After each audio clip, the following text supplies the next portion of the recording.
Since you were here last, you found out that God had been warning or trying to warn millions about the Harbinger. Yes. Would you tell us that? This is the miracle of the Harbinger continues, believe me. Well, and this is something that I didn't know, and the first sign I had of this, the first sign was actually being here. And you found there was something that was sent to you about how to do with a Catholic Bible. With, okay, it's a quirk, something strange.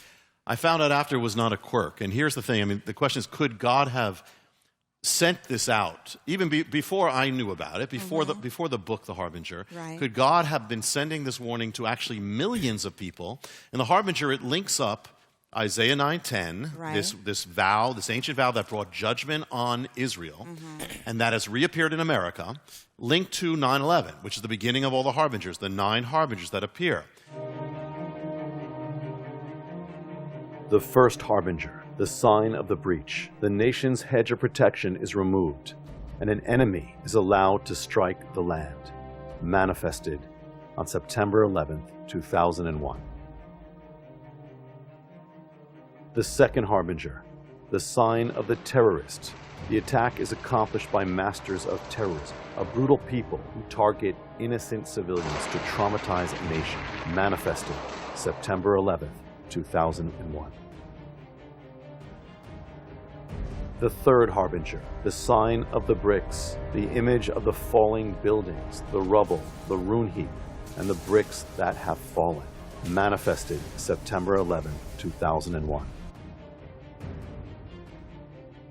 The fourth harbinger, the sign of the tower or the rebuilding. The nation embarks on a campaign to rebuild the ruins and to rebuild itself to become stronger and greater than before, even taking the form of a tower. Manifested in the days, the weeks, and the years following September 11th, 2001. The fifth harbinger, the sign of the Gazit stone. A stone must be quarried out of mountain rock, brought back and laid on the ground of destruction, in the place where the bricks had fallen, and become a sign of the nation's rebuilding and its defiance. Manifested July 4th, 2004, at Ground Zero. The sixth harbinger, the sign of the sycamore. The attack on the land must result in the striking down of the sycamore. The sycamore is struck down and is noted by the people, a biblical sign of national judgment. Manifested September 11th, 2001, at the corner of Ground Zero. The seventh harbinger, the sign of the Erez tree. The fallen sycamore is removed and a tree of a different nature is placed in the exact spot where the sycamore had once stood. The tree must be a conifer tree, a panacea tree, and made into a symbol of defiant hope. Manifested November of 2003 at the corner of Ground Zero. The eighth harbinger, the sign of the utterance. The vow is proclaimed publicly on behalf of the nation by a national leader in the capital city, a vow linked to the attack, and speaking of sycamores and cedars, bricks and quarried stones as symbols of the nation's defiance. Manifested September 11th, 2004. The ninth harbinger, the sign of the prophecy. The vow is proclaimed as prophecy publicly on behalf of the nation by a national leader in the capital city, a vow linked to the attack and becomes a matter of national record. It sets the course of the nation, pronounces judgment on the land, and speaks of things yet to come which will all come to pass. Manifested September 12th, 2001. All of the 9 harbingers manifested in the last days of Israel before its destruction have been manifested on American soil. The 9 harbingers, the 9 warnings, omens, manifestations, and foreshadows of national judgment. One Bible. There is something in the world, and we all know it. It's called the one-year Bible, and that's where believers read the Bible through the year. It's set up every day, has the scripture. Yes. Well, in this Bible, it wasn't just this Catholic Bible. In the Living Bible, which has come out first, when you go there, if you look up Isaiah 9:10, Okay. the Bible puts Isaiah 9:10 together with September 11th. And if you look at that page, I don't know if you can see Now, it or this not. is in Goodness. the Catholic version No, Bible. that's the one you have. It's in the New Living, or the Living Bible. It's also in it's the New American Standard Bible puts And King Isaiah James Bible. The New King James Bible puts Isaiah 9:10 with September 11th.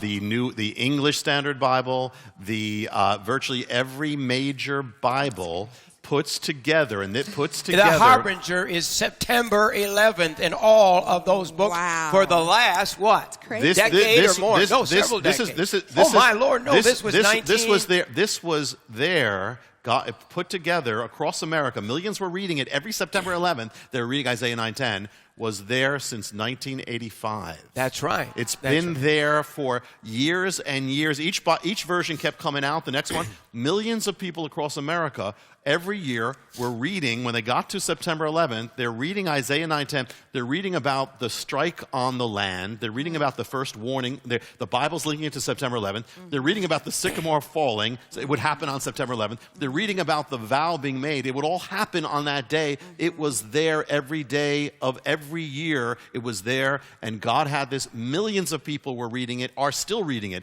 The reason why we found out is because it only came once the Harbinger came out, and people got to their September 11th this year. We got flooded with emails saying, "Do you know what's in there?" It was there every year. God knows how millions of people every year was linked together with this thing. Is this truth or not? I mean, this is all too amazing to be accidental. With the millions of words in the Bible, the scriptures, the thousands of scriptures. Of all the scriptures. So this morning, I said, well, I put out a one-year Bible back in the 1800s. I mean, really, no, in about 1985. Before they had Bibles. Somewhere in there. Before they had. And so I had, Sue, you were helping. We were all looking for, I said, look in my library, and I have these thousands of books. And I said, look for a green book. Well, I have a lot of green books. And so I said, no, it's here. I want you to find a green book. And I walked into one of the closets where I store a lot of the stuff. And way up on top, I'll put it this way, it was sitting. See what it says? 1 Year Bible, PTL. Mm-hmm. And I said, well, I wonder if it's in here, Rabbi. So I'm opening up to September 11th. Is that big enough on the top? September 11th? And there it is. The sycamore trees are cut down, but we will replace them with cedars. In the PTL 1 Year Bible from 1985. Is God trying to tell us something? The world may look at you and say, you people are crazy, you're old-fashioned. The things of the Bible are old-fashioned. But I want to tell you, my Bible is up to date. God is saying things, and He's said them for thousands of years, and He hasn't changed His mind, Rabbi. Yeah. God is so amazing and so precise that what is there for thousands of years can come true right now. And when it does, and even something like this, I mean, as you said, every single page of the Bible, of all the things, it's in there. And anybody can go home today, or anybody who is watching this on television can go and check out any of these one-year Bibles, and they will find they all put it together. And there's even more about this, we'll share later, even more about what was done in here about September 11th that we'll get to. And there are things happening with a number of the Harbingers we'll get to, but the point is, it's continuing. It's progressing. What happened, what we're on the air for, is progressing, and the mystery of this is progressing. But God couldn't make it more clear. It's there in black and white.